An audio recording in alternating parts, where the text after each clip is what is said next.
சென்னை வாடிப்பாக்கத்தைச் சேர்ந்தவர் கனகராஜ் நேற்று இரவு குடும்பத்துடன் கோவில்பட்டிக்கு காரில் புறப்பட்டார்.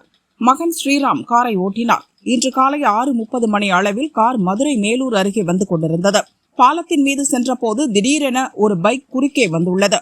அதில் உரசி நிலை தடுமாறிய கார் சென்டர் மீடியனை தாண்டி எதிர் திசையில் சென்ற கார் மீது மோதியது. இந்த கோர விபத்தில் இரு கார்களும் பலத்த சேதமடைந்தன. காரில் பயணம் செய்த கனகராஜின் மகன் ஸ்ரீராம் மனைவி ரஞ்சனா, இவர்களது 1.5 வயது குழந்தை பிரணிதா, கனகராஜ் மனைவி ராஜகுமாரி, ஸ்ரீராம் அண்ணன் பாலாஜி ஆகிய 5 பேர் நிகழ்வு இடத்திலேயே இறந்தனர். எதிர் திசையில் வந்த கார் மதுரையிலிருந்து திருச்சி நோக்கி சென்று கொண்டிருந்தது. அந்த காரில் பயணம் செய்த ஒரு ஆண் உட்பட 2 பேர் மற்றும் பைக்கில் வந்தவர் காயத்துடன் அட்மிட் ஆகியுள்ளனர்.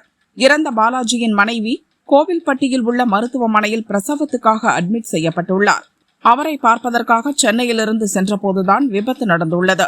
போலீசார் சடலங்களை மீட்டு விபத்துக்கான காரணத்தை விசாரிக்கின்றனர்.